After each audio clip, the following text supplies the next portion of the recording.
Sehingga akhirnya Menko Polhukam waktu itu Luhut Binsar Panjaitan langsung mengadakan simposium pelanggaran HAM 65 tahun 65 oleh Kemenko Polhukam yaitu Luhut Binsar Panjaitan tanggal 18 sampai 19 April di Hotel Arya Duta Jakarta sebelah Patung Tani. Menghadirkan hampir 90% ex PKI baik dari luar negeri maupun dari dalam negeri. Sehingga akhirnya hasilnya apa? Pemerintah diminta untuk minta maaf kepada keluarga PKI.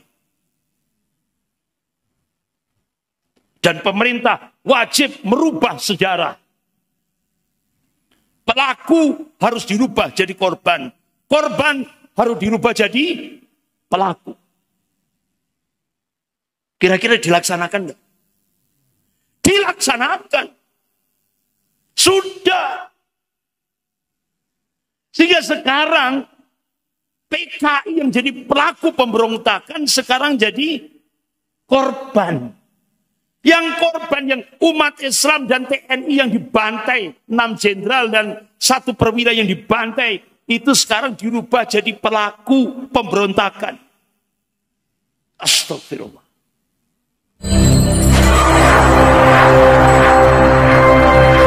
Bapak-bapak, ibu yang dimuliakan Allah. Habib Rizik Syihab mengingatkan, memberikan warning, memberi peringatan. Apakah Indonesia nanti seperti Tibet? Kan kronologisnya sama. Tibet diberi bantuan hutang dari Cina, dibangun infrastrukturnya, semua buruh dari Cina, materialnya dari Cina, hampir mirip dengan Indonesia. Sampai akhirnya pemimpin spiritual Tibet, Dalai Lama, diusir dari Tibet. Dan sekarang Tibet sudah dikuasai oleh Cina. Sampai hari ini. Pemimpin spiritualnya Dalai Lama diusir. Ini peringatan dari Habib Rizik Syihab. Apakah Indonesia nanti akan seperti Tibet? Bahkan sampai Habib Rizik Syihab, apakah Indonesia nanti seperti Angola? Angola itu negara Afrika. Muslim. Hampir kronologinya sama dengan Indonesia. Dibantu hutang. Dibangun infrastrukturnya oleh Cina. Sampai akhirnya Cina melakukan intervensi ke parlemen Angola. Sehingga akhirnya Angola dipaksa oleh Cina untuk mengharamkan Islam berada di Angola.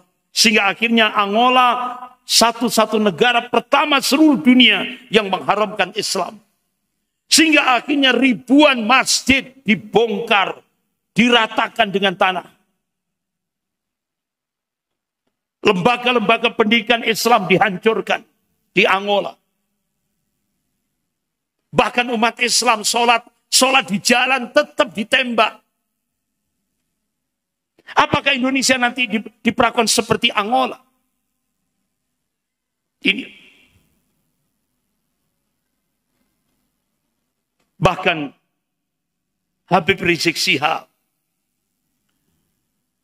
ketika dibujuk oleh seorang oknum agar Habib Rizik Syihab berkunjung ke Cina.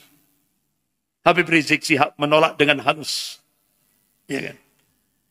Karena beliau menyampaikan di Cina ada kaum muslimin Uighur yang berada di Xinjiang.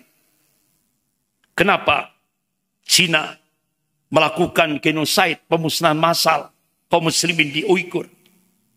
Tapi oknum dari seorang jenderal ini tadi menyatakan, oh itu tidak. Padahal kenyataan, fakta. Sehingga akhirnya tidak digubris. Bahkan bapak-bapak, ibu yang dimuliakan Allah, ini kurang lebih 60 calon jenderal Polri dididik di PKC, Partai Komunis Cina. 60 calon jenderal Polri sudah dididik di PKC, Partai Komunis Cina. Sehingga ketika Luhut Binsar Panjaitan ditanya oleh pengurus Majelis Ulama Indonesia Pusat, bagaimana Indonesia memberikan pembelaan terhadap kaum muslimin Uighur. Apa jawaban Luhut Binsar Panjaitan? Indonesia bisa apa? Wong sampai hari ini Indonesia sangat bergantung dengan Cina. Itu jawaban Luhut Binsar Panjaitan. Indonesia bisa apa? Kok membantu umat Islam Uighur yang ada di Xinjiang, Cina? Wong Indonesia sangat bergantung dengan Cina. Itu jawaban pejabat tinggi Indonesia. Sehingga akhirnya Majelis Ulama pesimis. Dengan apa kita bisa membantu saudara-saudara kita yang ada di Xinjiang, Cina? Wong negara saja sudah tidak bisa. Negara sudah sangat bergantung dengan Cina. Sehingga akhirnya Habib Rizik Syihab memberikan statement. Sekarang jangankan umat Islam di Indonesia. Wong sekarang masyarakat Cina di Hong Kong saja melakukan demo besar-besaran melawan perlakuan kezaliman Cina. Beijing. Cina melawan Cina. Itu sudah terjadi. Berapa kita lihat yang dibunuh oleh aparat Cina? Rakyatnya sendiri di Hong Kong. Berapa yang dibunuh itu? Luar biasa. Bapak-bapak, ibu-ibu yang dimuliakan Allah. Ternyata sejarah berulang.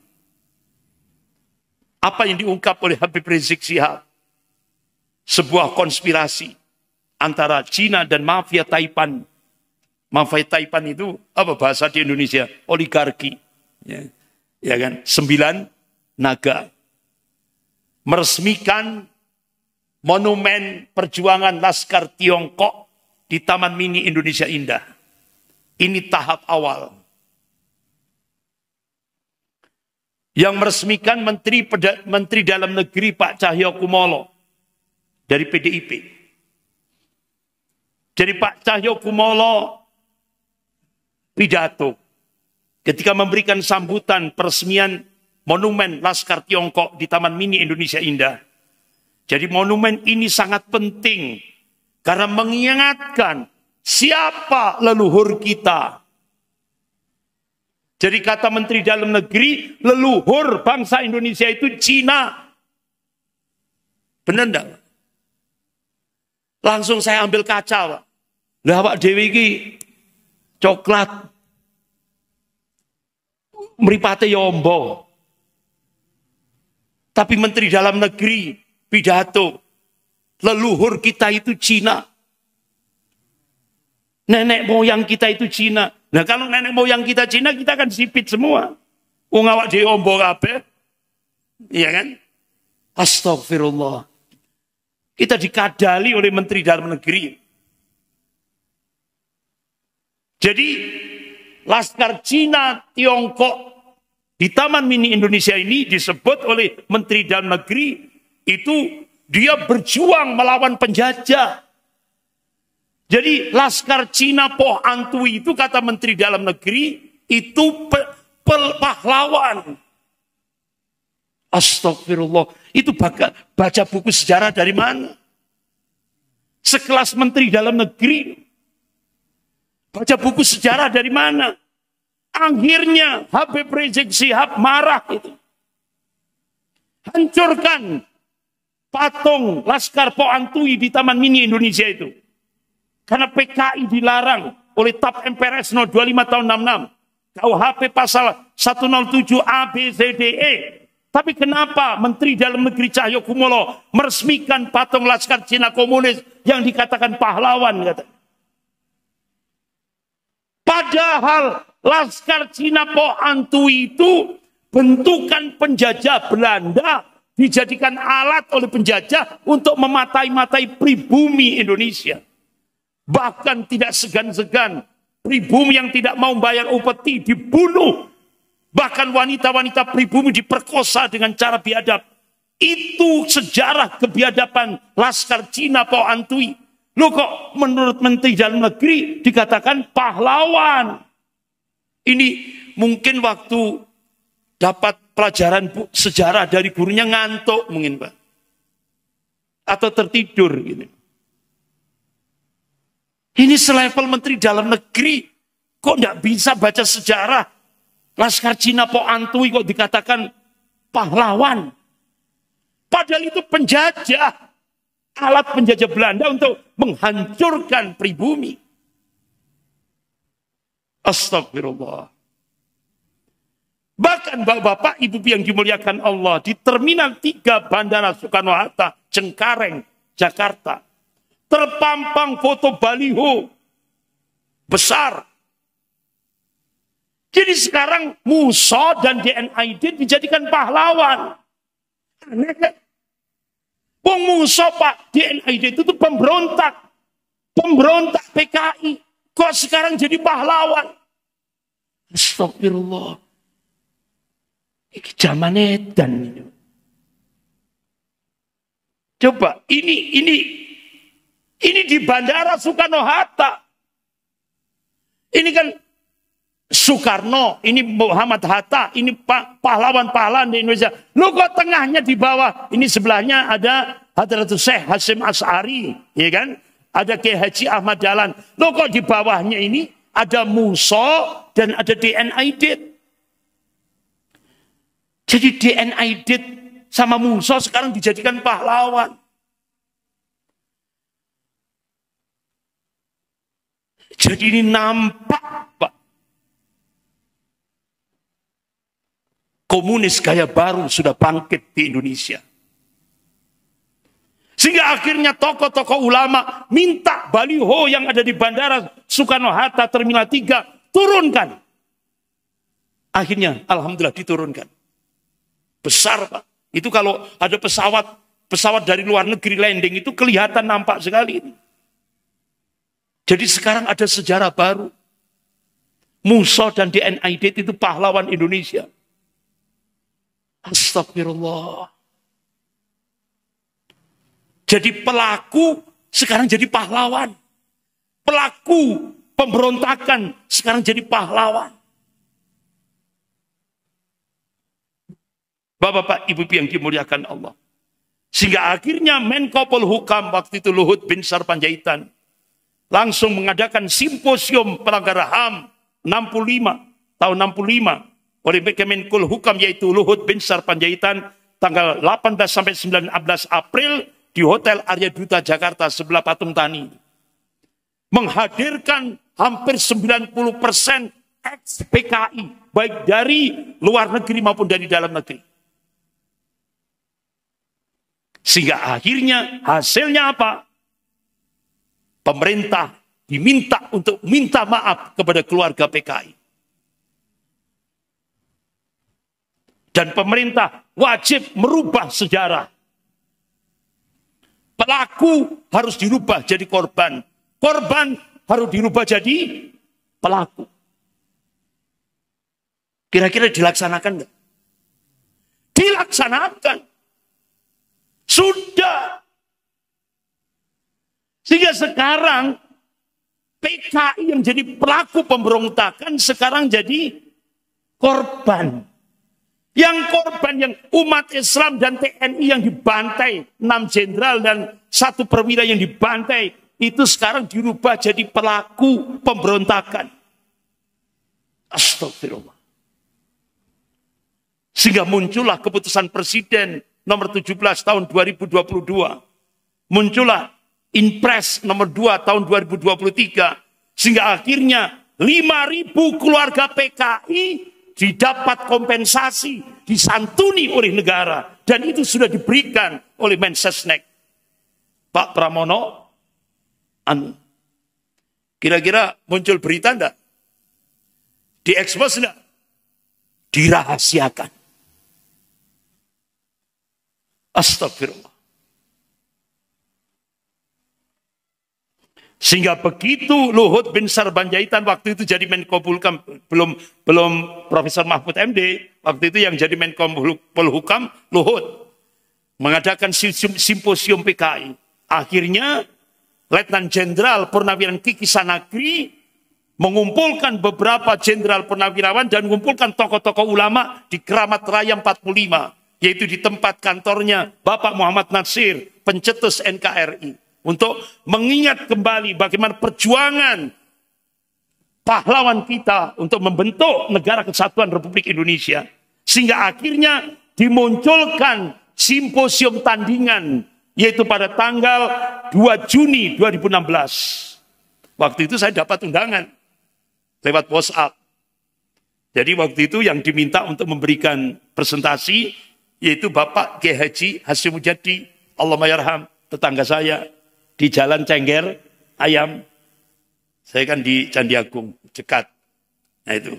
Bahkan alhamdulillah beliau juga pernah datang ke pondok pesantren saya waktu beliau masih sugeng. Itu. Alhamdulillah Pak Kiai Haji Hasyim Mujadi, Allahumma yarham. Beliau diminta untuk memberikan presentasi tentang bahaya komunis di Balai Kartini. Kemudian waktu itu Habib Rizik Syihab diminta memberikan presentasi. Profesor Saidiman, kemudian Profesor kakaknya Pak Sri Adiwisa Swasono, yaitu itu, dan beberapa pejabat tinggi militer Angkatan Darat itu memberikan presentasi.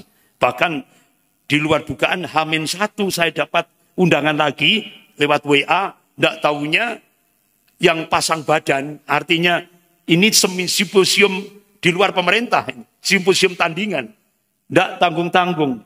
Yang datang meresmikan itu Menhan, Menteri Pertahanan, yaitu Bapak Jenderal Purnawirawan Riyamizat Riyakudu, dan Panglima TNI Pak Gatot Nurmantio. Padahal ini simposium tandingan. Jadi simposium PKI diadakan oleh Luhut waktu itu, Luhut bin Sarpanjaitan waktu dia jadi Menko Polhukam. Dimunculkan simposium tandingan. Alhamdulillah yang hadir itu banyak purnawirawan, jenderal-jenderal purnawirawan, tokoh-tokoh ulama seluruh Indonesia. Alhamdulillah. Habib Rizik Syihab mengungkap, mempresentasikan 30 indikasi kebangkitan PKI baru pasca reformasi 98. Rinci sekali. Beliau sampaikan, ini kan Habib Rizik Syihab, sebelahnya ada Pak Tri Sutrisno, mantan wakil presiden, ada Profesor Sri Adi Swasono, ada Pak Saidiman dari Angkatan Darat. Nah ini. Dan ini Jenderal Riyamizat Riyakudu membuka sebagai pembukaan. Kemudian Panglima TNI, yaitu Bapak Jenderal Gatot Nurmantio ketika beliau masih menjabat Panglima TNI. Pasang badan semuanya. Makanya bapak-bapak, ibu-ibu, satu-satunya menteri yang menolak perintah presiden itu siapa? Jenderal Riyamizat Riyakudu. Berani, Pak. Jadi presiden minta supaya kuburan massal PKI yang ada di Blitar supaya dibongkar. Wah, akhirnya apa yang direspon daripada Jenderal Riyamizat? No, tidak. Kalau kuburan PKI yang di Blitar Selatan itu dibongkar, otomatis umat Islam akan minta kuburan massal umat Islam yang dibantai oleh PKI juga harus dibongkar. Dan itu akan memicu perang saudara. Sehingga Jenderal Riyamizat Riyakudu menolak perintah presiden.